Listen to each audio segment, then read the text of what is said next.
الحمد لله رب العالمين وصلى الله وسلم وبارك على نبينا محمد وعلى آله وأصحابه أجمعين أما بعد. Aujourd'hui c'est quel cours?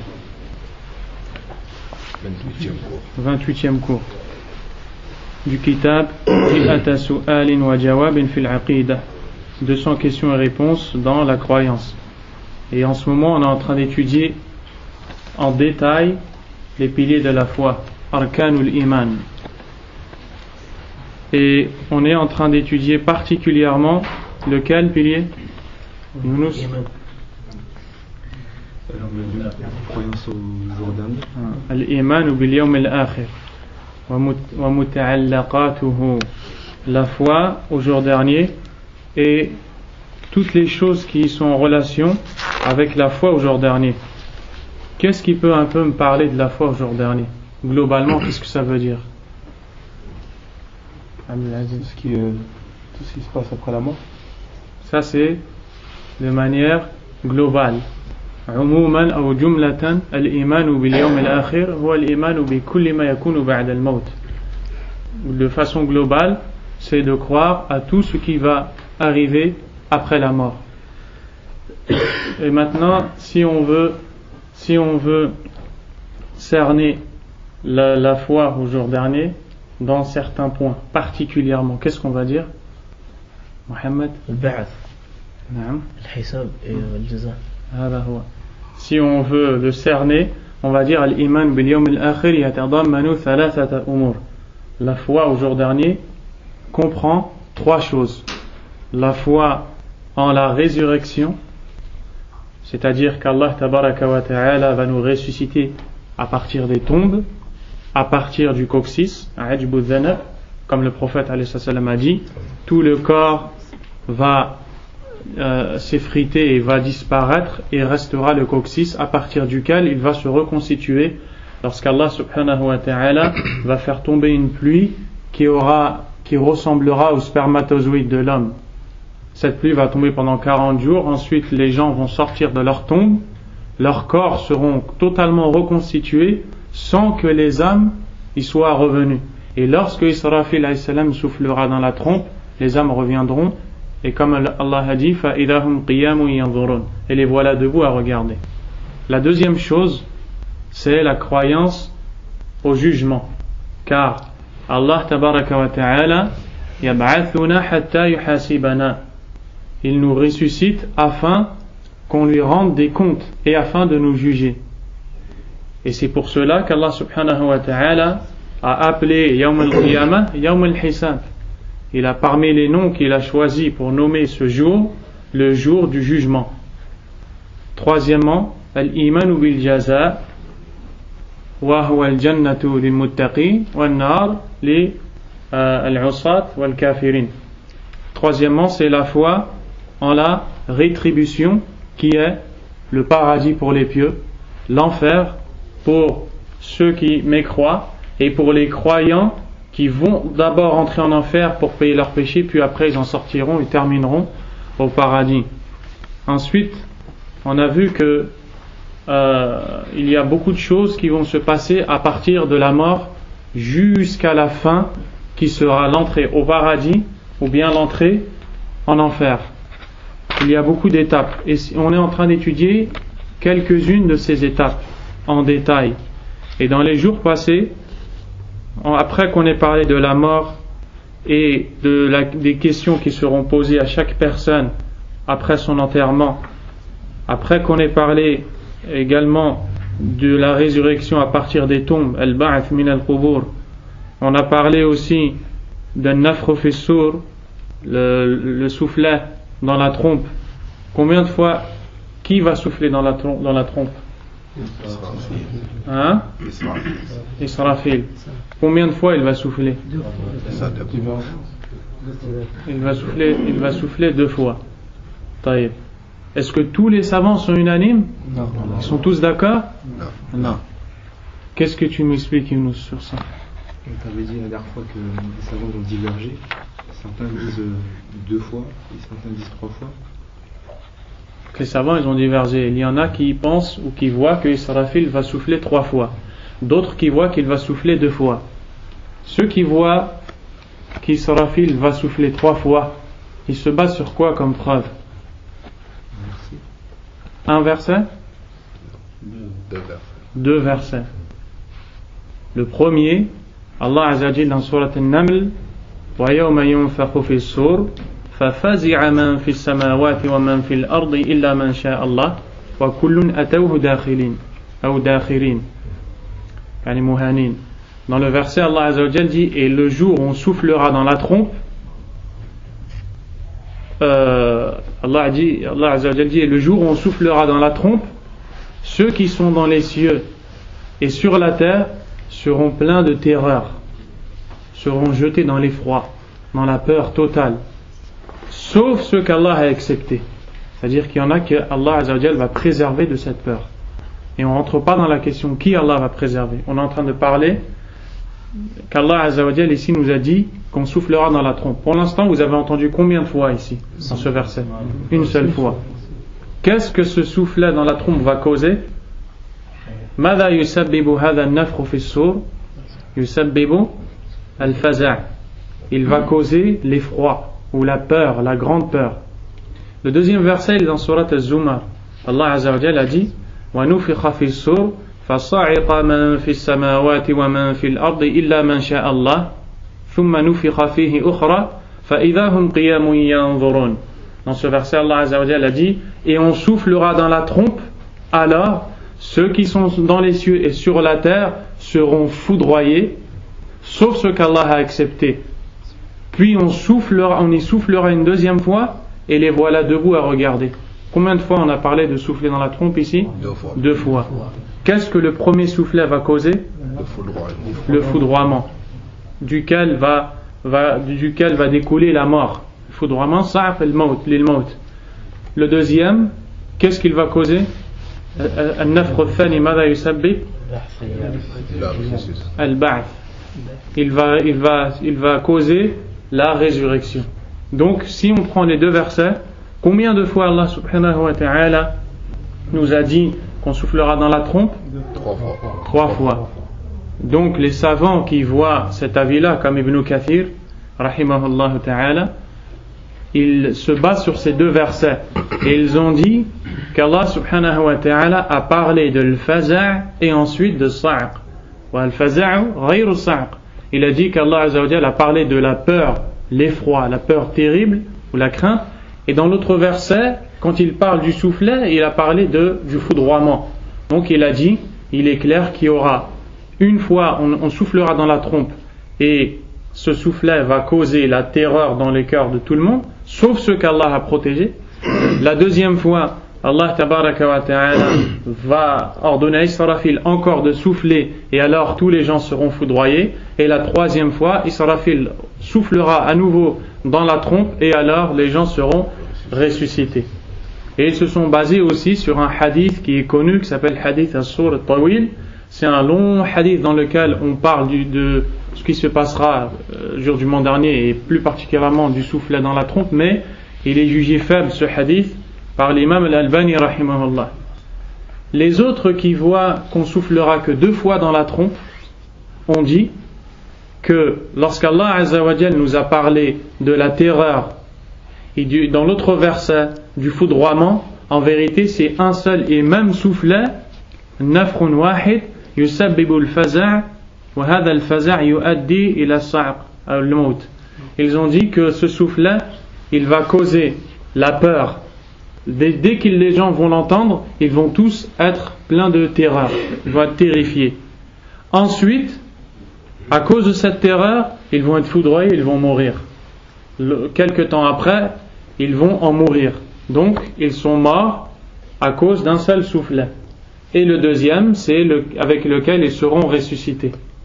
Et ça, c'est l'avis de l'imam Al-Qurtubi rahimahullah dans son livre Al-Tadhkira, dans un livre dans lequel il parle des choses qui se passent après la mort. Et aussi ils ont pris pour preuve le hadith qui est rapporté par l'imam Muslim, dans lequel le prophète sallallahu alayhi wa sallam a dit ثُمَّ يُنْفَخُ فِي الصُّورِ, puis on soufflera dans la trompe.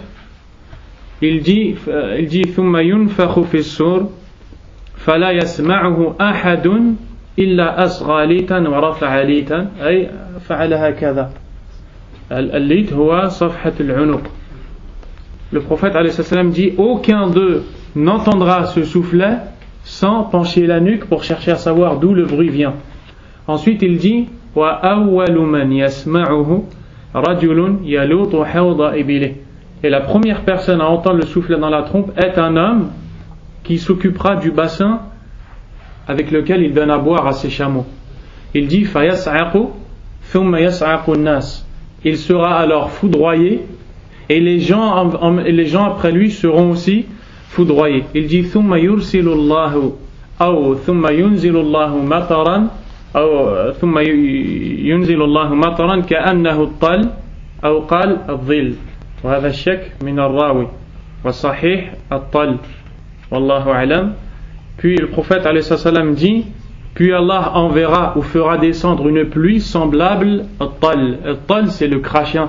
Al-tal huwa al-matar al-sirar al-qatr al-da'im.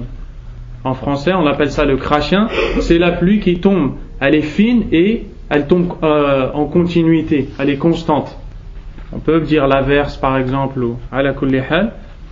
فَتَنْبُتُ مِنْهُ أَجْسَادُ النَّاسِ ثُمَّ يُنْفَخُ فِيهِ أُخْرَى فَإِذَا هُمْ قِيَامٌ يَنْظُرُونَ. Après cette pluie, et dans l'autre hadith, le prophète alayhi salam dit qu'elle est semblable au spermatozoïde de là. Il dit ثُمَّ يُنْزِلُ اللَّهُ مَطَرًا كَمَنِيِّ الرِّجَالِ. Puis Allah fera descendre ou fera tomber une pluie semblable au spermatozoïde de l'homme. Ensuite, les corps des gens enterrés repousseront et se reconstitueront à partir de cette pluie. Et puis on soufflera une autre fois et les voilà debout à regarder. Combien de fois vous avez entendu qu'on soufflera dans la trompe? 2 fois. Et ce hadith il est rapporté par Muslim. Donc l'imam al-Qurtubi il dit que on soufflera 2 fois dans la trompe. Après avoir parlé de ça, on a parlé de al-hashr, on a parlé du rassemblement, car les gens seront rassemblés le jour du jugement dernier. Où est-ce que les gens vont être jugés? De Adam jusqu'au dernier. Où le jugement aura-t-il lieu? C'est Ard Sham, dans une terre qui se trouve au Sham, dans la région du Sham, qui est vers la Syrie, la Palestine, à peu près vers là-bas. Et c'est là-bas que Allah subhanahu wa ta'ala va juger les gens. Et c'est là-bas que le rassemblement aura lieu. Le prophète sallallahu alayhi wa sallam a dit dans un hadith qui est rapporté par le Bukhari et Muslim sur Abu Huraira يحشر الناس على 3 طرائق راغبين راهبين واثنان على بعير وثلاثة على بعير وأربعة على بعير وعشرة على بعير وتحشر بقيتهم النار تقيل معهم حيث قالوا وتصبح معهم حيث أصبحوا وتمسي معهم حيث أمسوا. Et ensuite dans le hadith le prophète sallallahu alayhi wa sallam nous dit que les gens seront ressuscités sur 3 voies. Les gens seront rassemblés sur 3 voies. Il y aura donc 3 catégories de personnes qui se dirigeront vers Ard Sham. Il y aura 3 catégories de personnes qui iront vers cette terre-là. Et ici on est en train de parler du rassemblement fi dunya. On n'est pas en train de parler du hashr. La natakallamu 'an al-hashr alladhi yakunu fi بعد الفصل بين الناس يوم القيامة. Nous ne sommes pas en train de parler du rassemblement qui aura lieu après le soufflet dans la trompe le jour dernier. On est en train de parler du fait que les gens vont être rassemblés dans ce bas monde avant de mourir. Et c'est le dernier signe de la fin des temps.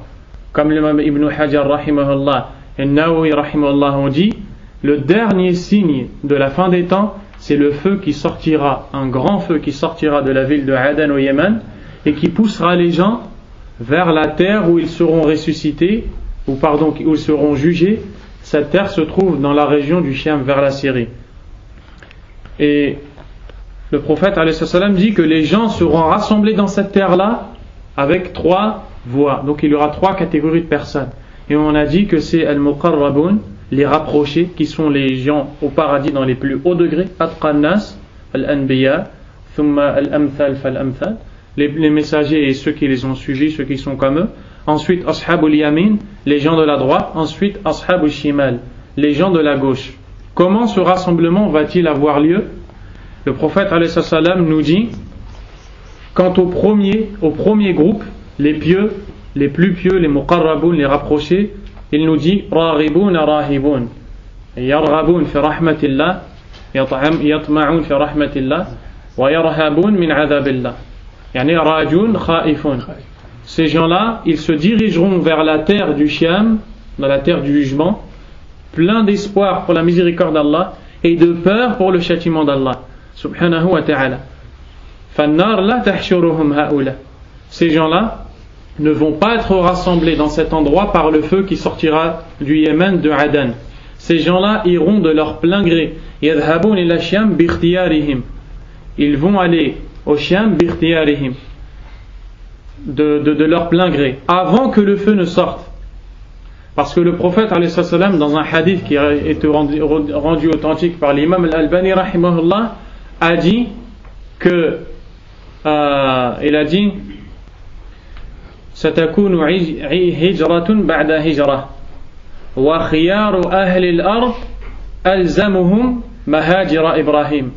Il dit il y aura une immigration après une autre vers la fin des temps. Les gens ils vont changer d'endroit pour vivre. Et les meilleurs des gens sont ceux qui resteront vers la terre où a immigré Ibrahim. Ibrahim a immigré vers la terre du Sham, l'endroit où les gens seront jugés. Il dit wa shiraru ahli al-ard et les pires gens de la terre ce jour-là, j'ai oublié la suite du hadith. Ce qu'on retient, c'est que il restera les pires gens. Le prophète alayhi salam a dit Fama ta'muruna, qu'est-ce que tu nous ordonnes de faire? Et le prophète, les compagnons ont dit au prophète alayhi salam, qu'est-ce que tu nous ordonnes de faire? Parce qu'il a dit, que les pires de gens sont ceux qui seront repoussés par le feu qui sortira du Yémen pour les pousser jusqu'au Shiam. Et le prophète alayhi salam leur a dit à ce moment-là, allez au Shiam, c'est-à-dire allez au Shiam avant que ce feu ne sorte. Donc les sahaba radiyallahu anhum ont été prévenus par le prophète alayhi salam qu'un feu va sortir et va pousser les gens. Et il leur a dit allez au Sham, allez-y.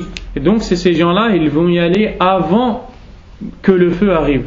Les premiers c'est le muqarraboun, ils vont y aller, ils seront à l'aise. Les deuxièmes c'est ashabul yamin, les gens de la droite, les gens du paradis, mais en dessous des premiers dans les degrés. Ces gens-là ils iront en chameau. Ils iront en chameau et ils se feront passer un seul chameau à 2, à 3, à 4 et à 10. Pourquoi? Parce qu'ils seront dans une époque où il n'y aura plus beaucoup de chameaux à acheter. Alors ils se prêteront un chameau à 10, à 4, à 3, à 2, etc. Et ceux-là, c'est les gens de la droite. Après eux, donc eux ils iront au Sham, vers la Syrie, avant que le feu ne sorte du Yémen. Et après eux, il y aura les pires des gens, qui sont les gens de la gauche, les gens de l'enfer, al-kuffar, les mécréants. Ceux-là, c'est le feu qui va les pousser. Pourquoi? Ils vont rester dans les endroits ou dans les pays où ils vivent, jusqu'à ce que le feu sorte de Adan et les repousse. Celui qui ne veut pas avancer va être brûlé par le feu. Donc ils seront obligés de se diriger vers la terre du jugement. Et le feu les accompagnera au matin, au soir et pendant leur sieste. Ils ne pourront jamais faire marche arrière. Donc, avec ça, on comprend qu'est-ce que le prophète alayhi salam veut dire quand il dit que les gens seront ressuscités ou rassemblés sur 3 routes. Les rapprochés, les gens de la droite et les gens de la gauche. Donc, ceux qui seront repoussés par le feu, ce sont les gens de l'enfer, les mécréants. Et dans le hadith qui est rapporté, qui est authentifié par l'Albani rahimahullah, le prophète alayhi salam a dit tahshuruhumun nar ma'al qiradati wal khanazir wal a'yadu billah. Il dit le feu va les rassembler là-bas, va les amener en Syrie avec les singes et les porcs. Wal a'yadu billah. Après avoir parlé du rassemblement, on a parlé de la scène dans laquelle les gens se tiendront debout devant Allah, ou plutôt avant que le jugement ne commence. Les gens se tiendront debout et ils attendront qu'Allah subhanahu wa ta'ala commence leur jugement. Allah tabaraka wa ta'ala nous a décrit dans le Coran comment se passera cette scène et comment elle se déroulera. Il nous dit que c'est ce jour-là ils auront les regards figés. Allah dit وَلَا تَحْسَبَنَّ اللَّهَ غَافِلًا عَمَّا يَعْمَلُ الظَّالِمُونَ.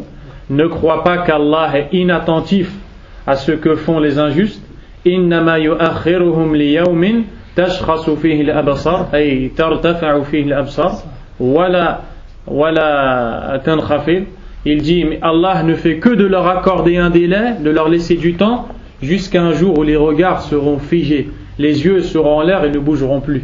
Il dit مُهْطِعِينَ مُقْنِعِي رُؤُوسِهِمْ مُهْطِعِينَ أي مسرعين إلى من يدعوهم لأرض المحشر لأرض الحساب أو للحساب. Ils vont se précipiter lorsque l'ange va les appeler à comparaître devant Allah. Ils vont se précipiter à répondre à l'appel. مُقْنِعِي رُؤُوسِهِمْ. Ils auront les têtes levées. لَا يَرْتَدُّ إِلَيْهِمْ طَرْفُهُمْ. Leur paupière ne se refermera pas. Ils ne regarderont ni à gauche ni à droite. Ils seront figés. وَأَفْئِدَتُهُمْ هَوَى قُلُوبُهُمْ خَالِيَةٌ إِلَّا فِي أَنَّ فِيهَا الْخَوْفَ مِنَ اللَّهِ عَزَّ وَجَلَّ. Et leurs cœurs seront vides de toute chose. Ils ne penseront à plus rien d'autre que ce qui va leur arriver quand ils vont rencontrer Allah subhanahu wa ta'ala. Et le prophète sallallahu alayhi wa sallam nous a aussi décrit comment va se passer cette scène dans plusieurs hadiths.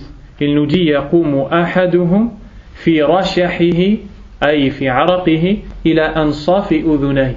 Le prophète alayhi salam nous dit l'un d'entre eux se lèvera dans sa transpiration et elle atteindra ses oreilles, la moitié de ses oreilles. Et on sait que le soleil va descendre tellement bas que les gens vont se mettre à transpirer. Ils vont transpirer tellement fort que le prophète alayhi salam a dit يَعْرَقُ النَّاسُ يَوْمَ الْقِيَامَةِ حَتَّى يَذْهَبَ عَرَقُهُمْ فِي الْأَرْضِ 70 ذِرَاعًا. Les gens transpireront le jour du jugement dernier jusqu'à ce que leur sueur atteigne dans la terre 70 coudes, c'est-à-dire 35 mètres. Tellement les gens transpireront, la sueur va rentrer dans la terre à 35 mètres de profondeur. À 35 mètres de profondeur. Ensuite, il nous dit وَيُلْجِمَهُمْ حَتَّى يَبْلُغَ آذَانَهُمْ. Et cette sueur aussi va monter dans leur corps jusqu'à atteindre leurs oreilles à cause de leurs péchés. Et ce jour-là, en fonction des péchés et des bonnes actions des gens, ils transpireront jusqu'aux chevilles ou aux genoux ou aux clavicules ou aux oreilles à cause de leurs actions. Ensuite, on a vu Sifatul Ardi wal Hisab, on a vu la description du jugement et on a vu que le Hisab yanqasimu ila Hisab Yasir wa Hisab Asir. On a vu que le jugement il se divise en deux. Le jugement difficile et le jugement facile. Qui est-ce qui peut me rappeler c'est quoi la différence entre l'un et l'autre? Ma huwa al-hisab al-yasir, ma huwa al-hisab al-asir. Le jugement facile, c'est le jugement du croyant, dans lequel Allah subhanahu wa ta'ala va rapprocher le croyant de lui jusqu'à le couvrir d'un voile et il va lui faire avouer tous les péchés qu'il a fait, mais sans que personne ne l'entende et sans débattre avec lui. Allah va juste lui dire tu as fait ça, tu as fait ça, tu as fait ça, et il répondra oui j'ai fait, oui j'ai fait, oui j'ai fait. Il va penser qu'Allah va le détruire et Allah azza wa jalla va lui dire inni satartuha laka fid dunya wa ghafiruha laka al-yawm. Je te les ai cachés dans ce bas monde et je te les pardonne aujourd'hui. Et c'est le jugement facile dans lequel Allah azza wa jalla, ou au sujet duquel Allah azza wa jalla nous dit fa amma man utiya kitabahu fasawfa yuhasabu hisaban yasira. Quant à celui à qui on remettra son livre dans la main droite, il aura un jugement facile. Quel est le jugement facile? C'est le fait qu'Allah lui dira tu as fait ça, il avouera, mais Allah ne va pas le punir, il ne va pas rentrer dans le débat avec lui.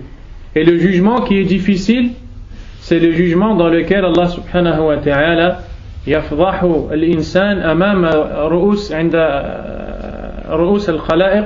Allah va dévoiler ce serviteur devant toutes les créatures, des premiers jusqu'aux derniers, il va les dévoiler et sayahsulu niqash wa muhaqaqa tahqiq, et il va avoir lieu un débat et une forme de muhim, il va avoir lieu un débat dans lequel Allah subhanahu wa ta'ala va lui dire tu as fait ça, pourquoi tu as fait ça, tu as été là-bas, pourquoi tu as été là-bas, alors que l'autre il ne lui a pas dit ça pour le jugement facile. Et donc celui-là il aura des comptes à rendre. Et c'est de celui-là que le prophète alayhi salam dit Man nuqisha al-hisab udhib. Celui avec qui on va débattre dans son jugement sera châtié. Après cela, on a vu que les gens ils vont recevoir leurs livres, car on sait que kullu amalin ta'maluhu yusajjal 'inda Allah 'azza wa jalla fi sahifa aw fi kitab aw fi diwan. هذه الأسماء شرعية الديوان والكتاب والصحيفة. On sait que tout acte que l'on fait est enregistré chez Allah Azza wa Jal dans un livre, un feuillet ou un registre. C'est ce que les anges écrivent. Et le jour du jugement dernier, chacun va recevoir son livre et va lire tout ce qu'il a fait. Il ne pourra plus se cacher, il ne pourra plus dire non, je n'ai pas fait ça, ce n'était pas moi. Tout ce qu'on a fait du début de notre vie jusqu'à notre mort sera écrit dans ce livre. On demande à Allah de nous pardonner, de faire miséricorde ce jour-là. Et les gens le recevront dans la main droite et d'autres dans la main gauche. Et Allah, dans un autre verset, nous parle de gens qui vont recevoir leur livre dans leur dos. Et on a expliqué la semaine dernière que les savants, ils ont divergé. Certains ont dit on va donner le livre dans la main droite et dans la main gauche, mais ceux qui vont prendre le livre dans la main gauche, leur main sera derrière le dos. Leur main sera derrière le dos. Les autres savants ont dit on va recevoir le livre soit dans la main droite, soit dans la main gauche, ou soit derrière le dos. Ceux qui ont dit qu'on va recevoir le livre dans la main droite ou dans la main gauche, la main gauche derrière le dos, ils ont dit ceux qui recevront le livre dans la main droite sont les croyants, et ceux qui recevront le livre dans la main gauche derrière le dos, ce sont al-kuffar, les mécréants. Et les autres, ils ont dit ceux qui recevront le livre dans la main droite, ce sont les croyants les plus pieux, al-mu'minun, les plus pieux. Ceux qui vont recevoir le livre dans la main gauche sont al-mu'minun, lakin alladhina waqa'u fi dhunubin lam yatubu minha, ceux qui ont fait des péchés parmi les croyants desquels ils ne se sont pas repentis. Et ceux qui recevront leur livre derrière le dos sont al-kuffar. D'autres ont dit ceux qui recevront le livre dans la main droite sont les croyants, dans la main gauche al-munafiqun, et dans le dos les kuffar. Quoi qu'il en soit, ce qu'on retient, c'est qu'on va recevoir un livre dans lequel toutes les actions sont écrites. Ce livre-là, il sera donné dans la main droite ou dans la main gauche. Et certains ont rajouté derrière le dos. Mais ce qu'on retient ici, c'est qu'on va recevoir, chacun va recevoir son livre. On a vu la description de ça dans le Coran, et maintenant on va entrer dans la question 120. As-su'al al-'ishrun ba'da al-mi'a, ma dalilu dhalika min as-sunnah. La question 120, quelle est la preuve de cela dans la sunna, c'est-à-dire dans les paroles du prophète Mohammed sallallahu alayhi wa sallam? Al-jawab fihi ahadithu kathira. La réponse, il y a beaucoup de hadiths. Minha qawluhu sallallahu alayhi wa ala alihi wa sallam yudna al-mu'minu min rabbihi hatta yadha'a alayhi kanafa fayuqarriruhu bidhunubihi ta'rifu dhanba kadha yaqulu a'rifu rabbi a'rif marratayn فيقول سترتها في الدنيا وأغفر لها لك اليوم ثم تطوى صحيفة حسناته وأما الآخرون أو الكفار فينادى عليهم على رؤوس الأشهاد هؤلاء الذين كذبوا على ربهم. Donc, parmi les hadiths qui nous parlent des livres dans lesquels on va prendre dans lesquels nos actions sont écrites, le prophète alayhi salam a dit le croyant sera rapproché de son Seigneur, c'est-à-dire le jour du jugement dernier, jusqu'à ce qu'il le couvre d'un voile.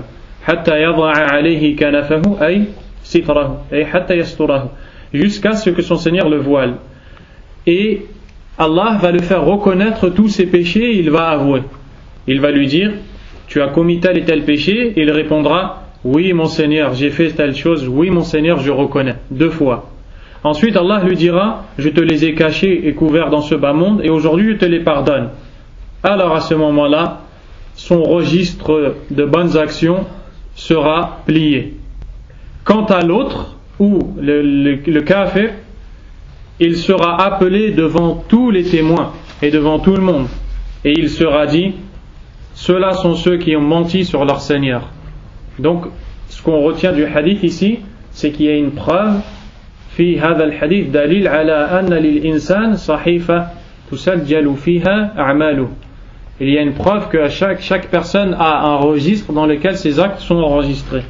وقالت عائشة رضي الله عنها قلت يا رسول الله هل يذكر الحبيب حبيبه يوم القيامة قال يا عائشة أما عند ثلاث فلا أما عند الميزان حتى يثقل أو يخف فلا وأما عند تطاير الكتب وإما يعطى بيمينه وإما بشماله فلا وحين يخرج عنق النار. وهذا الحديث ضعفه الإمام الألباني رحمه الله.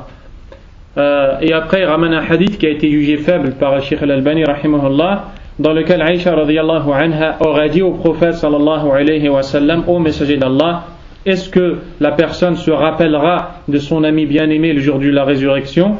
Et le prophète alayhi salam lui aurait répondu, ô Aïcha, lors de 3 situations elle ne s'en rappellera pas. La première, lorsque ses actes seront pesés dans la balance, il ne s'en rappellera pas. La deuxième, c'est lorsque son livre lui sera remis soit dans la droite ou soit dans la gauche. Et la troisième, lorsqu'un coup sortira du feu.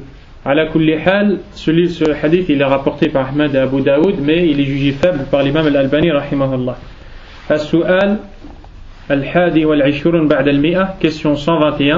Et maintenant on va passer à une autre chose, qui est al-mizan, qui est la balance. Car parmi les choses qui se passeront le jour du jugement dernier, la balance, dans lesquelles on va voir. Ma dalilul mizan min al-kitab wa kayfa sifatul wazn.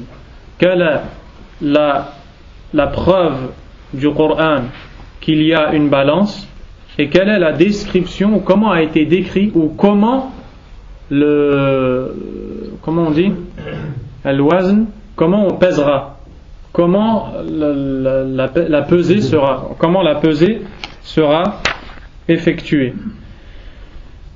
Donc, avant d'entrer dans la réponse, Yawm al-Qiyamah, Allah subhanahu wa ta'ala yaj'alu aw yansibu mizanan hatta tuzana a'malu al-ibad.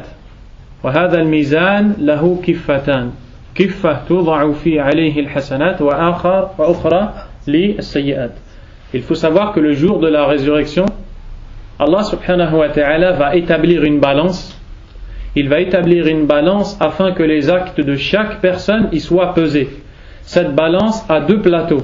Un sur lequel les bonnes actions seront posées et l'autre sur lequel les péchés seront posés. Le but de cette balance, c'est d'établir la justice et de montrer qu'Allah subhanahu wa ta'ala ne va être injuste avec personne. طيب.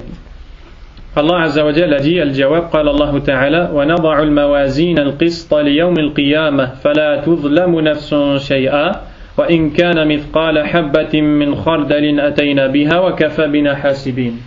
Allah subhanahu wa ta'ala dit et on établira les balances en toute justice au jour de la résurrection, aucune âme ne sera lésée, même si c'est du poids d'un atome, on le fera venir. C'est-à-dire chaque action sera pesée dans cette balance. Et Allah ne va être injuste avec personne. Subhanahu wa ta'ala. Et Allah dit, et nous suffisons à dresser les comptes. Allah suffit pour dresser les comptes le jour du jugement dernier. Et dans ce verset, on voit qu'Allah a dit al-mawazin. On établira les balances. Et de là, certains savants ont dit qu'il y aura plus qu'une balance. بعض العلماء قالوا بأنه سيكون يوم القيامة أكثر من ميزان واحد لأن الله أتى بصيغة الجمع. Ils ont dit, comme Allah a dit les balances, il y aura plusieurs balances le jour de la résurrection. Et les autres ont dit, en fait, il y a une seule balance le jour de la résurrection. Et Allah Azza wa Jal ذكر هنا صيغة الجمع موازين لأن الأشياء التي توزن متعددة كما سنرى. Les autres savants ont dit qu'Allah a dit les balances au pluriel parce que en fait plusieurs choses vont être pesées, mais il y a une seule balance, comme on va le voir dans peu de temps. وقال تعالى, et Allah a dit, وَالْوَزْنُ يَوْمَئِذٍ الْحَقِّ, et la balance sera établie ce jour-là en toute justice. فَمَنْ ثَقُلَتْ مَوَازِينُهُ فَأُولَئِكَ هُمُ الْمُفْلِحُونَ, quant à celui dont les balances seront lourdes, il fera partie de ceux qui ont réussi. وَمَنْ خَفَّتْ مَوَازِينُهُ فَأُولَئِكَ الَّذِينَ خَسِرُوا أَنفُسَهُمْ بِمَا كَانُوا بِآيَاتِنَا يَظْلِمُونَ, quant à ceux dont les balances seront légères, alors ceux-là auront causé la perte de leur propre personne à cause de l'injustice qu'ils faisaient devant nos versets. Allah subhanahu wa ta'ala ici nous a dit qu'il y aura une balance et que certains l'auront lourde et d'autres légères. Et ce verset répond à la question Kayfa sifatul wazn. Ce verset répond à la question du Cheikh Ahmed al-Hakami hafidhahullah, Hafidh ibn Ahmed al-Hakami, dans laquelle il a dit comment va avoir lieu la pesée. Et on voit qu'il y aura donc une pesée de laquelle va découler des actes qui sont lourds ou légers. Des actes qui sont lourds ou légers. وقال تعالى في الكافرين, et Allah a dit au sujet des kuffars, فَلَا نُقِيمُ لَهُمْ يَوْمَ الْقِيَامَةِ وَزْنًا, et on ne leur donnera ce jour-là aucun poids, c'est-à-dire aucun poids dans la balance. Et de là les savants ils ont dit, ou certains savants ont dit que les kuffars, on ne pèsera pas leurs actions. Pourquoi? Parce qu'ils n'ont plus d'action. Et les kuffars, quand ils vont venir yawm al-qiyamah, Allah azza wa jalla a dit وَقَدِمْنَا إِلَى مَا عَمِلُوا مِنْ عَمَلٍ فَجَعَلْنَاهُ هَبَاءً مَنْثُورًا, et on verra les actions qu'ils ont fait ce jour-là et on les transformera en poussière éparpillée. Donc ils n'auront pas d'action qui vont être pesées. Donc leurs actions ils ne seront pas pesées. C'est pour ça qu'Allah a dit فَلَا نُقِيمُ لَهُمْ يَوْمَ الْقِيَامَةِ وَزْنًا, et on ne leur donnera aucun poids le jour de la résurrection. طيب. السؤال الثاني والعشرون بعد المئة, question 122. ما دليل ذلك وصفته من السنة, quelle est la preuve de la balance, c'est-à-dire qu'il y aura une balance, et quelle est la description de la pesée dans la sunna? الجواب فيه أحاديث كثيرة, beaucoup de hadith. منها حديث البطاقة التي فيها الشهادتان وأنها ترجح ب99 سجلا من السيئات كل سجل منها مد البصر. Premièrement, un hadith qui est connu chez les savants sous le nom du hadith de la carte. Ce hadith il est authentique, il est rapporté par Ahmad selon Abdullah ibn Amr ibn al-As radiyallahu anhuma, dans lequel le prophète sallallahu alayhi wa sallam a dit dans le résumé du hadith: le jour du jugement dernier, Allah va sauver un homme de ma communauté. Cet homme-là viendra devant l'ensemble des créatures et il aura 99 feuillets. 99 feuillets registres, les feuilles dont on a parlé dans la question précédente. Lahu 99 sijillan, as-sijil as-sahifa. Fi kulli sahifa kutibat a'maluhu. Et dans chaque feuillet, tous ces actes sont écrits. As-sijil al-wahid, ay as-sahifatu al-wahida, ad-diwan al-wahid fi sa'atihi ka'annahu maddu al-basar. Chaque feuillet dans sa taille est égal à la portée de la vue. Dans chaque feuillet, tous ces péchés sont écrits. Il y en a 99. Mais toi, dans le désert, tout ce que ta vue peut atteindre, ça équivaut à la taille d'un seul feuillet. Et cet homme-là va venir avec 99 feuillets comme ça. Et dans chaque feuillet, il y aura écrit tous ses péchés. Cet homme-là, il va penser qu'Allah va le détruire. Alors, Allah va lui faire reconnaître ses péchés. Et il va les reconnaître. Allah Azza wa Jal va lui dire: est-ce que tu as une hasana? Il va lui dire: je n'ai rien. Allah va lui répondre: si tu as une hasana, et aujourd'hui on ne va pas te faire d'injustice. Alors il regardera, il verra une carte. Il verra une carte sur laquelle il sera écrit: Ashhadu an la ilaha illallah. Je témoigne qu'aucune divinité n'a le droit à l'adoration sauf Allah. Alors Allah il dira: Uhdur waznak, ramène ces choses-là pour les peser. Et il dira: oh Seigneur, qu'est-ce que cette carte va faire devant 99 feuillets? Allah va lui dire: ramène-la pour la peser, aujourd'hui on ne va pas te faire d'injustice. Et là, les 99 feuillets vont être posés sur un plateau et la carte La ilaha illallah sur un autre plateau, et le prophète à la fin du hadith a dit fatashat as-sijillat wa thaqulat al-bitaqa wa la yadkhulu ma'a ismillahi shay. Allahu akbar. Et ce jour-là, qu'est-ce qui va se passer? La carte va prendre le dessus, les 99 feuillets vont s'envoler et se déployer, et la carte sera plus lourde, et rien ne sera plus lourd que le nom d'Allah subhanahu wa ta'ala. Ce qu'on retient de ça, c'est qu'une personne va venir, alors a dit La ilaha illallah subhanahu wa ta'ala, mais avec la compréhension de cette parole et la mise en pratique de tout ce que cette parole implique. Ce n'est pas que la parole sans la compréhension, ou bien la parole en faisant des choses qui la contredisent. Cette personne-là, elle a énormément de péchés desquels elle ne s'est pas repentie.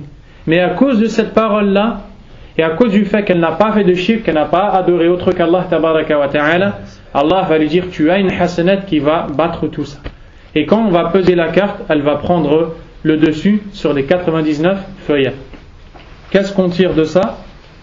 Qu'est-ce que vous tirez de ça? L'importance de la ilaha illallah et l'importance de l'ikhlas, de la sincérité avec Allah subhanahu wa ta'ala. L'imam Ibn Taymiyyah rahimahullah a dit قد يغفر الله عز وجل لعبد بسبب حسنة واحدة عملها وهو كان فيها مخلصا إخلاصا شديدا فيغفر له كبائر من كبائر الذنوب دون أن يتوب منها. Il a dit Allah peut pardonner à un serviteur le jour du jugement dernier des grands péchés desquels il ne s'est pas repenti à cause d'une bonne action qu'il a faite dans laquelle il avait une sincérité immense. C'est-à-dire que quand il a fait cette bonne action, dans son cœur, il y avait le fait et la croyance qu'Allah subhanahu wa ta'ala est le plus grand et le plus immense. Son cœur, il était rempli, il était habité par le ta'zim Allah, l'immensité et la grandeur d'Allah subhanahu wa ta'ala. Quand Allah a vu dans le cœur de ce serviteur cette chose-là, à cause de cette action qui à la base est peut-être une petite action, il lui a pardonné des grands péchés desquels il ne s'était même pas repenti. D'où l'importance d'être sincère avec Allah subhanahu wa ta'ala. Et aussi on tire de ce hadith-là la preuve qu'il y aura une balance le jour du jugement dernier. Et la preuve que cette balance aura deux plateaux, barakallahu fik. Puisque dans un plateau il y aura les cartes, et dans l'autre plateau, qu'est-ce qu'il y aura? Il y aura les feuilles. Donc il y a deux plateaux. Et on tire aussi quelque chose. Qui est-ce qui va réfléchir? On va peser sur la balance dans un plateau une carte et dans l'autre plateau des feuillets. Donc on tire. Je vais vous poser une question. On vient d'apprendre qu'il y aura une balance le jour du jugement dernier sur laquelle va être pesées nos actions, ou vont être pesées nos actions. Il y aura une balance le jour du jugement dernier. Je vous ai aidé dans la phrase. Qu'est-ce qui va être pesé sur cette balance? Hein? Al-Hasanat Sayyi'at. Al-Karim. Les registres qui sont tenus. Là, vous avez dit les actions, les péchés et les bonnes actions. Abdel Karim, il a dit Sahaiful A'mal, les registres dans lesquels on a écrit les actions. Quelqu'un a une autre chose à dire ou pas? Non. La question, qu'est-ce qui va être pesé dans les deux plateaux de la balance? Les livres, il vient de le dire. La personne. Hein? La personne. Là, il vient de dire la personne qui a fait les actes va être pesée. Qu'est-ce qui a raison? Là, on a trois paroles.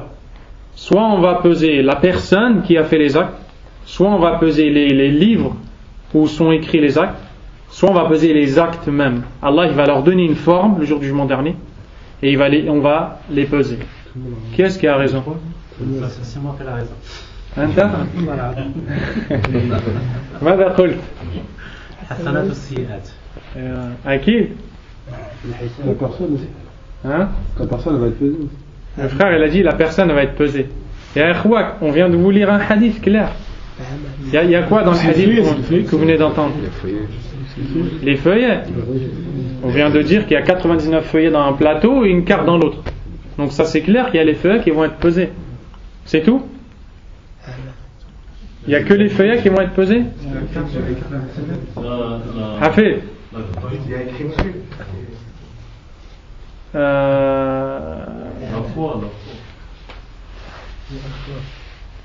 Il y a trois choses qui vont être pesées. La première chose qui va être pesée, c'est les livres où il y a écrit les bonnes actions. La deuxième chose, c'est les gens même qui ont fait les actions. La troisième chose, c'est les actions même. Allah tabaraka wa ta'ala, il va leur donner une forme, il va les peser.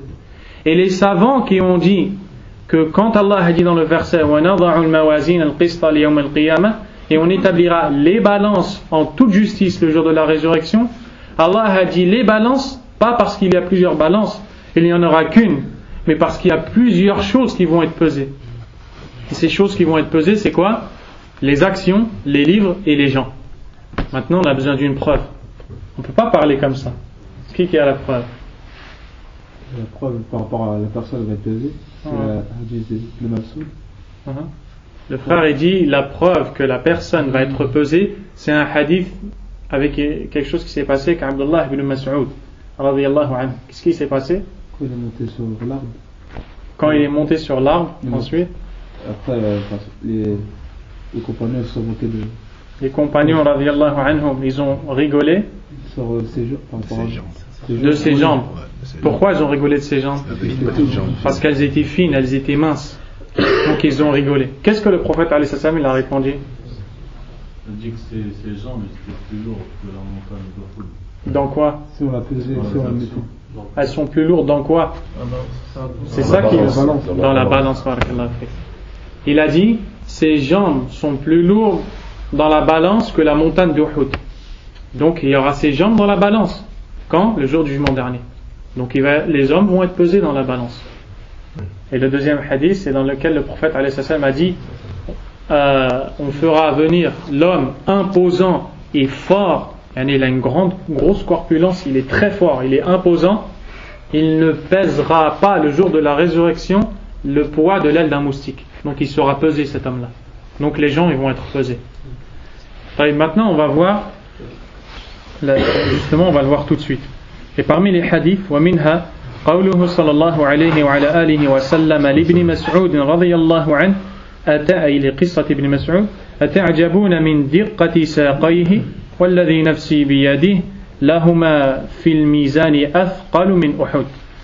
Donc le hadith avec Abdullah ibn Mas'ud, le prophète alayhi salam a dit aux compagnons qui ont ri de la minceur de ses jambes, vous rigolez parce que ses jambes sont fines ou minces.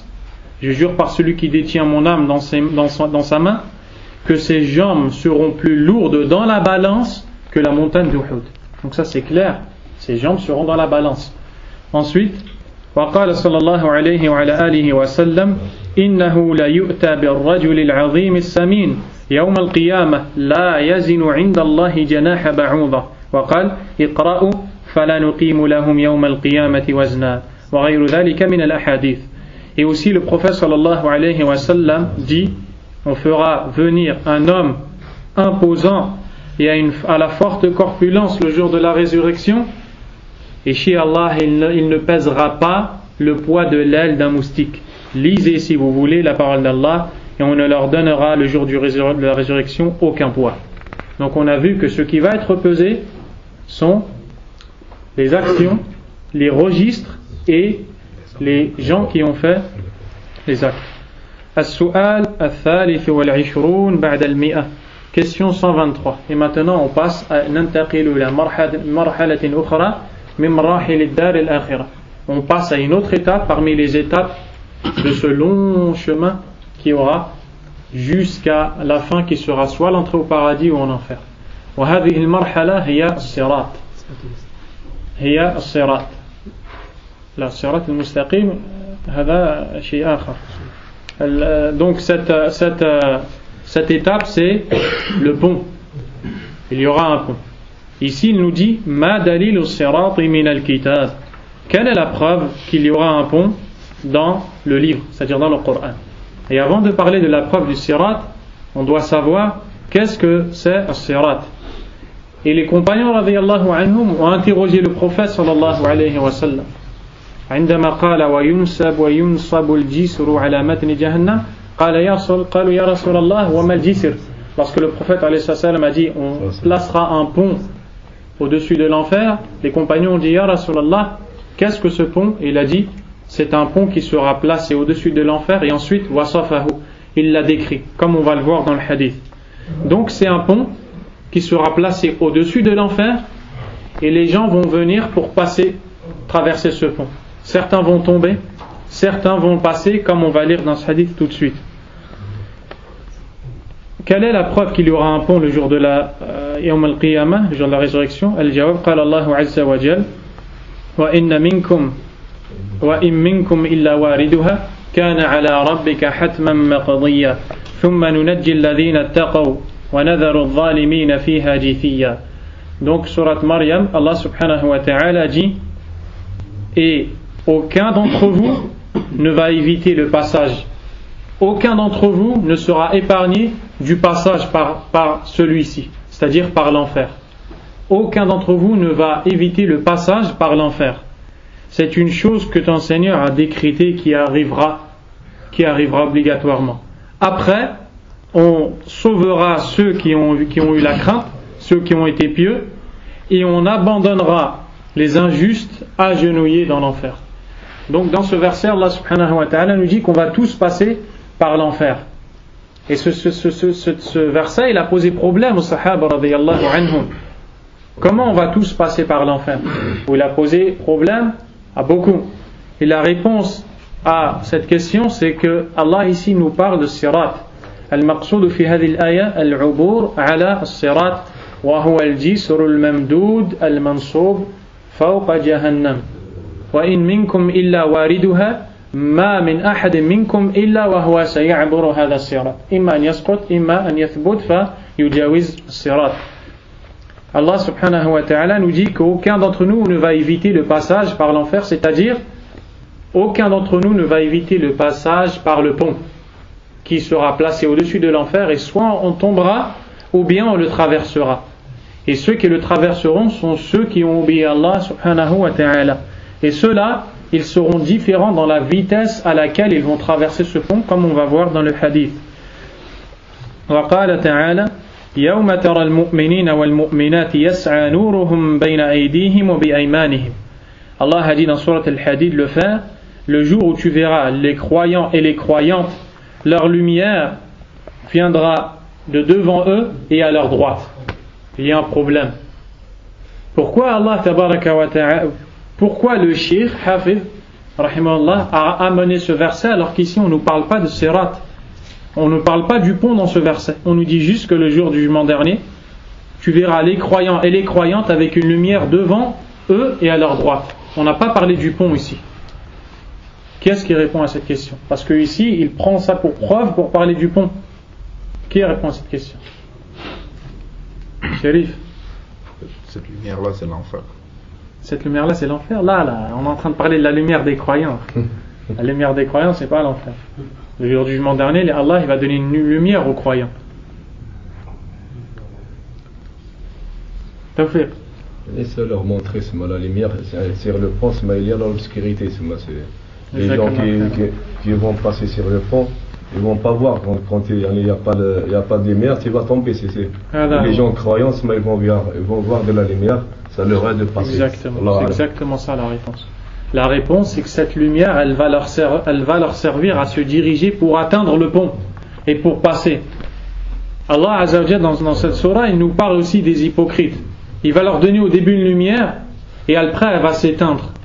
Et Allah tabaraka wa ta'ala, il va séparer entre eux, il va faire la séparation entre les croyants et les kuffars et les hypocrites. Ils n'auront plus de lumière, ils seront fi dhulumat. Et les croyants, eux, ils auront une lumière devant eux à leur droite. Et avec cette lumière, ils verront le chemin à suivre pour aller traverser le pont. Donc cette lumière, elle a un rapport avec le pont. Et ce jour-là, Allah subhanahu wa ta'ala ya'muru kulla qawmin bittiba'i man abaduh. Allah Azza wa Jalla ce jour-là va donner l'ordre à chaque groupe de suivre la divinité qu'il a choisie. فَيَتَوَجَّهُ كُلُّ قَوْمٍ إِلَى الْإِلَهِ الَّذِي كَانُوا يَعْبُدُونَ مِن دُونِ اللَّهِ. Et à ce moment-là, chaque peuple va se diriger vers la divinité qu'ils ont adorée en dehors d'Allah. فَلَا يَبْقَى إِلَّا الْمُؤْمِنُونَ. Il ne restera que les croyants. وَمَعَهُمُ الْمُنَافِقُونَ. Et les hypocrites aussi resteront avec eux. Donc ceux qui vont partir avec leur divinité, où est-ce que leur divinité va les emmener? في الآية فأوردهم النار في فرعون بداية الآية نسيت الله يقدم قومه يوم القيامة فأوردهم النار. Donc ces gens-là, ils vont tous suivre leur divinité en pensant que leur divinité va les sauver de l'enfer et va les secourir. Et Allah subhanahu wa ta'ala, il va faire que ces gens-là vont suivre leur divinité et les divinités vont les emmener en enfer, dans le feu. Comme Allah a dit au sujet de Pharaon, il va devancer sa communauté le jour du jugement dernier et il va les emmener en enfer. Ensuite, il restera les croyants et les hypocrites. Et Allah subhanahu wa ta'ala va donner la lumière aux croyants et va donner aussi aux hypocrites.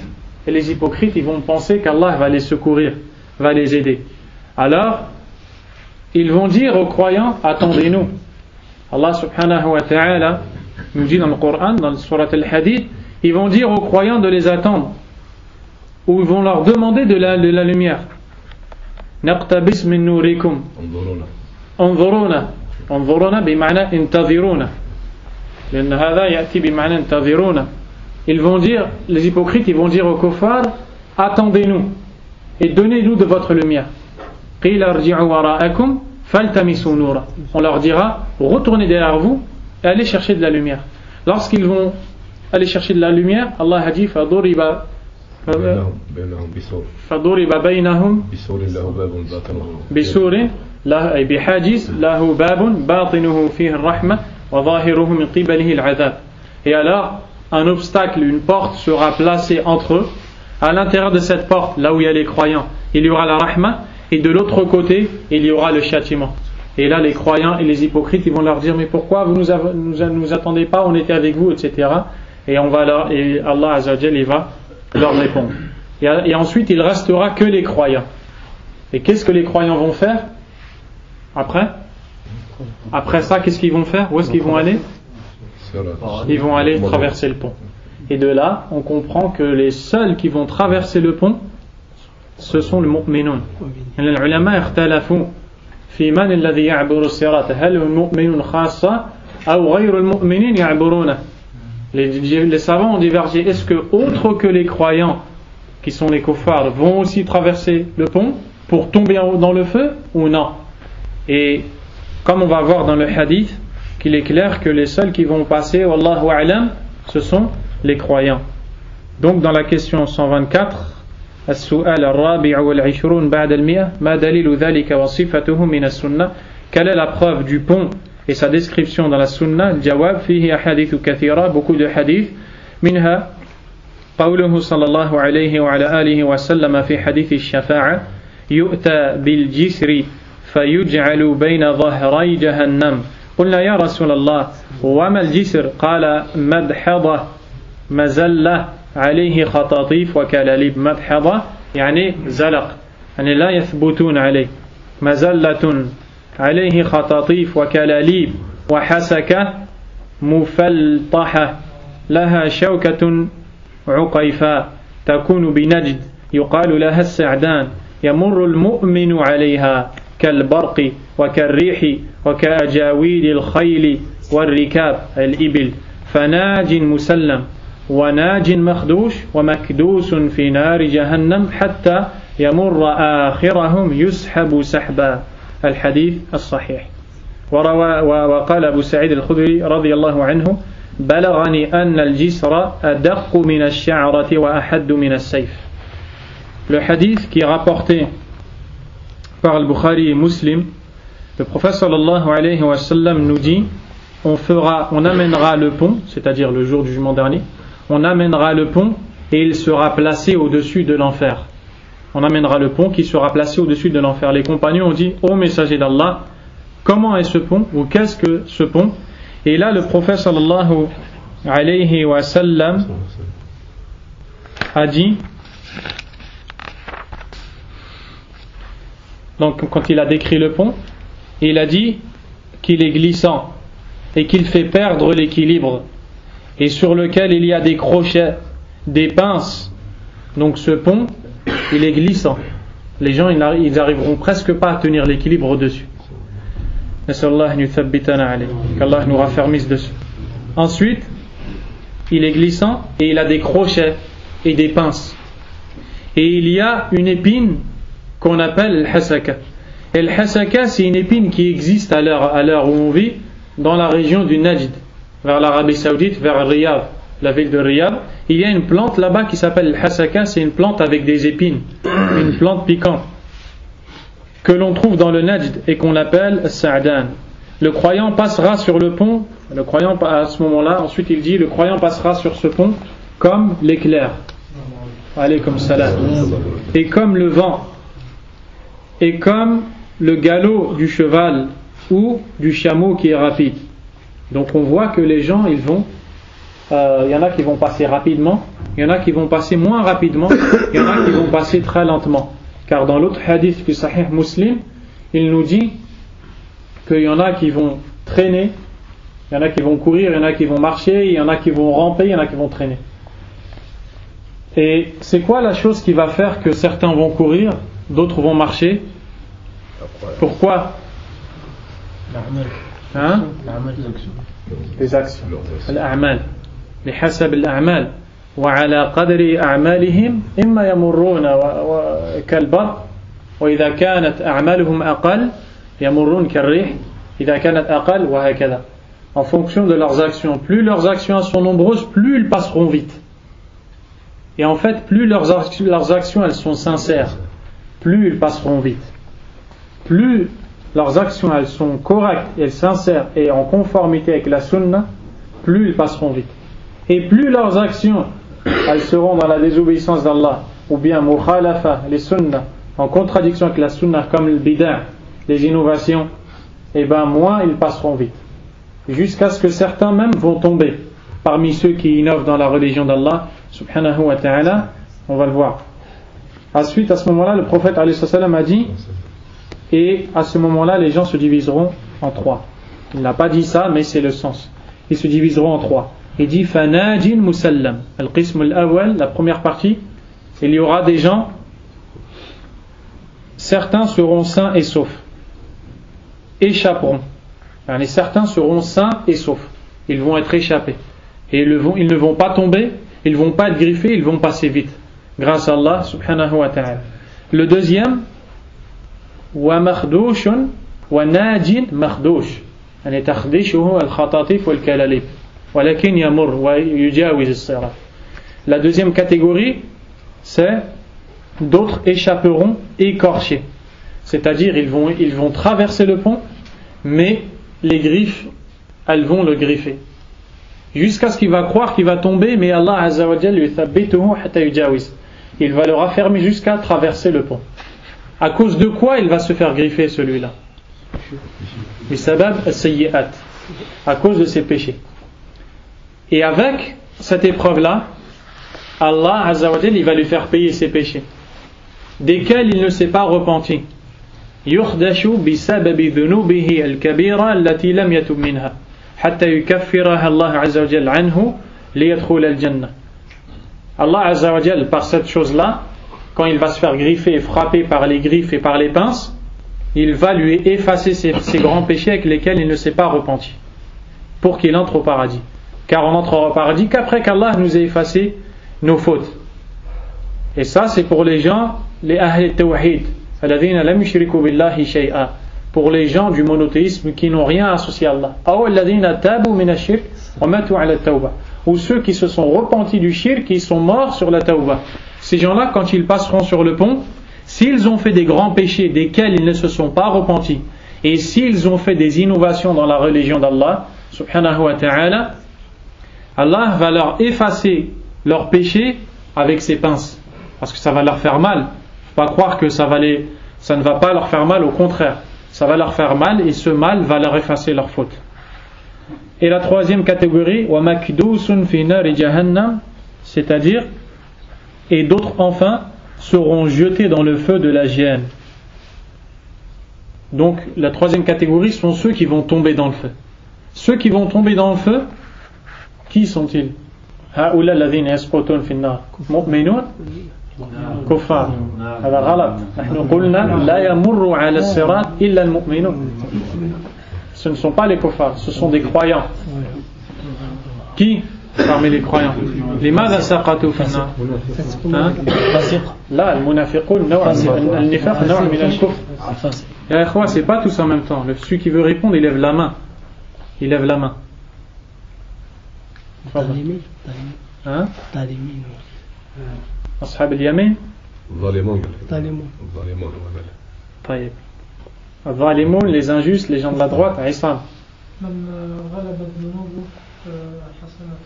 طيب ceux qui ont plus de péchés que de bonnes actions. ولكن من هم؟ جزاك الله خيرا. Et ils ont fait plus de péchés que de bonnes actions, donc ils vont aller en enfer pour nettoyer leurs péchés et retourner au paradis. Ils ont fait repentir de ces actions ou pas? Non. أهل التوحيد الذين لهم كبائر ولم يتوبوا منها. Les gens du monothéisme qui ont des grands péchés desquels ils ne se sont pas repentis. Donc tu viens de voir que ceux-là ils vont tomber في النار.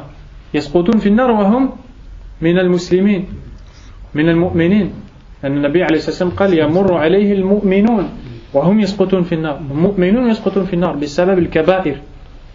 Donc à cause de leurs grands péchés desquels ils ne se sont pas repentis, même s'ils sont croyants, ils vont tomber en enfer. فهل يخلدون فيها? Est-ce qu'ils vont rester éternellement en enfer? Là. Donc qu'est-ce qui va se passer? Qu'est-ce qui va se passer? Ils vont se purifier en enfer. Ils vont payer leurs péchés en enfer, et ensuite Allah subhanahu wa ta'ala va les faire sortir de l'enfer, et ensuite ils rentreront au paradis. Donc on vient de comprendre une chose, c'est que il y a des gens qui vont payer leurs péchés avec le khatatif ou le kalalib, et ça va suffire pour payer leurs péchés, avec les crochets et les pinces, les coups qu'ils vont recevoir, ça va être suffisant pour payer leurs péchés. D'autres qui ont peut-être plus de péchés, et Allah Azza wa Jal va leur faire payer ces péchés-là avec une nar. نسأل الله النجاة من النار نسأل الله النجاة من النار نسأل الله النجاة من النار. Allah nous préserve de l'enfer. Ceux-là, ils vont payer ces péchés en entrant dans le feu, et ensuite ils en sortiront pour rejoindre le paradis.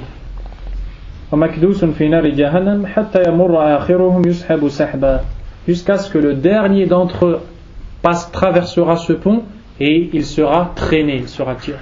Et dans un hadith, le prophète alayhi salam nous dit que le dernier qui traversera Sirat, qui traversera le pont, il va être épuisé, ça va durer longtemps. À chaque fois, il va croire qu'il va tomber, ensuite il va pas tomber. Il va croire qu'il va tomber, ensuite il va traverser ce pont. Et imaginez-vous la scène. On n'est pas en train de raconter des histoires là. On est en train de parler de ça pour soigner nos cœurs avant tout. On est en train de parler de ça pour soigner nos cœurs et pour nous mettre dans cette situation. Est-ce qu'on a des bonnes actions ou pas? Est-ce qu'on obéit à Allah subhanahu wa ta'ala ou pas? Cet homme-là, il va traverser ce pont et ça va durer longtemps pour lui. Il va souffrir. Il va croire qu'il va tomber à chaque instant. Et à chaque fois, il va avancer un petit peu. Un peu plus. Jusqu'à ce que quand il va traverser le pont, il va se retourner, il va regarder le feu. Et il va voir le feu en dessous. Il va dire Alhamdulillah alladhi najjani mink. Louange à Allah qui m'a sauvé de toi. Nas'al Allah ta'ala bi asma'ihi al-husna wa sifatihi al-ula an yunaddiyana minha. Qu'Allah nous préserve de l'enfer.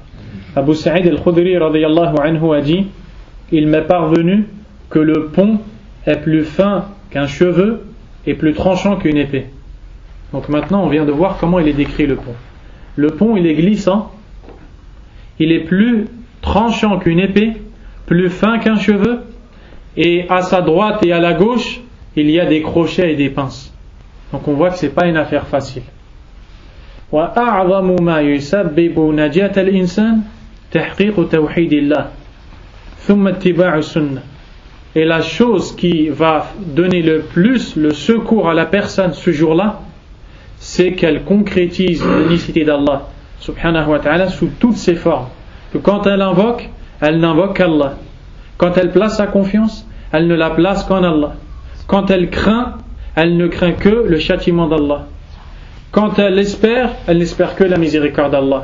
Son cœur, il n'est accroché qu'à Allah. Elle ne va ni voir les sorciers, ni voir les voyants.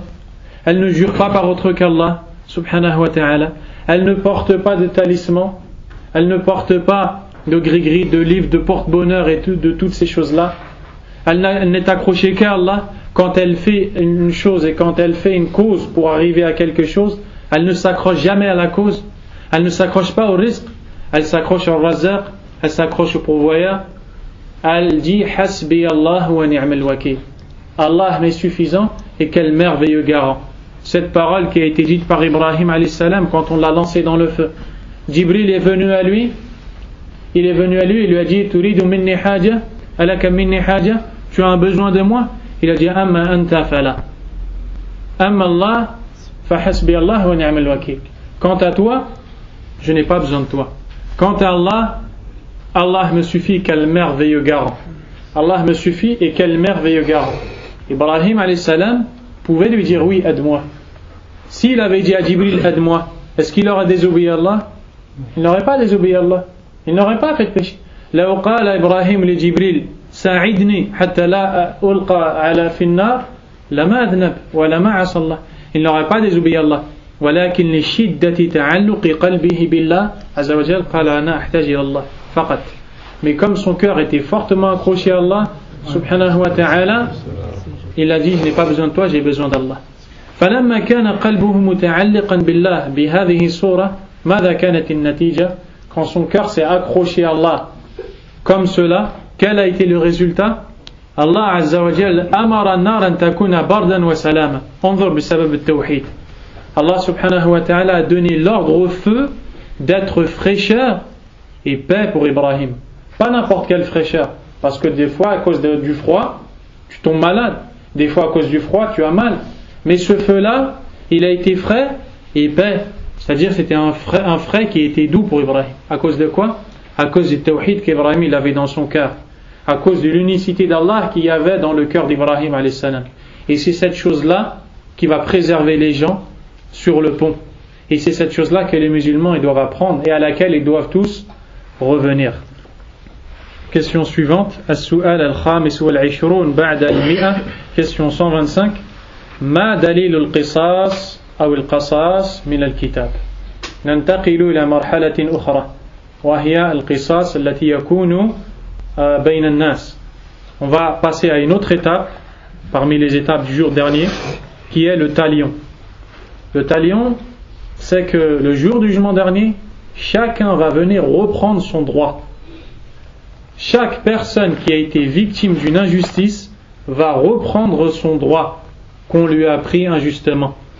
Et chaque personne qui a été injuste va rendre le droit à la personne qu'elle a offensée et avec laquelle elle a été injuste, et c'est ce qu'on appelle le talion.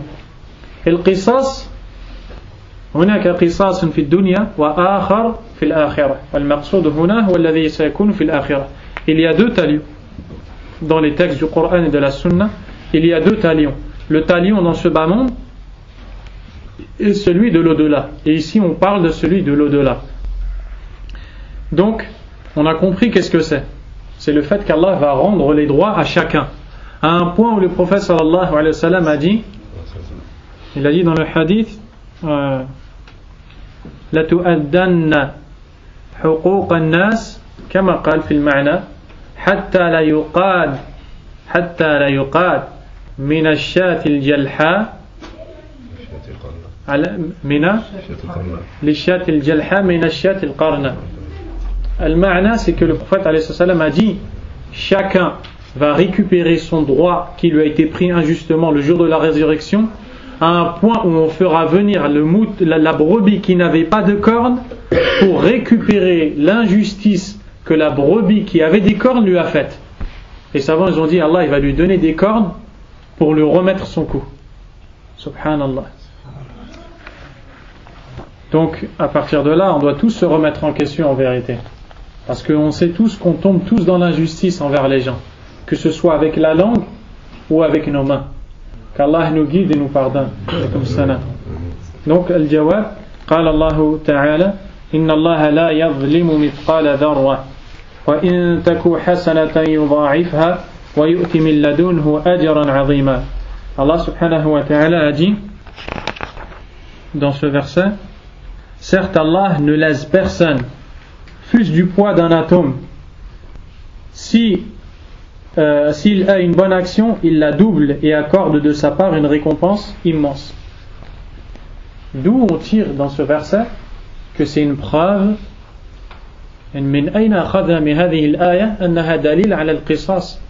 que c'est une preuve qu'il y aura le talion le jour du jugement dernier et que chacun récupérera son injustice ou son droit qui lui a été pris.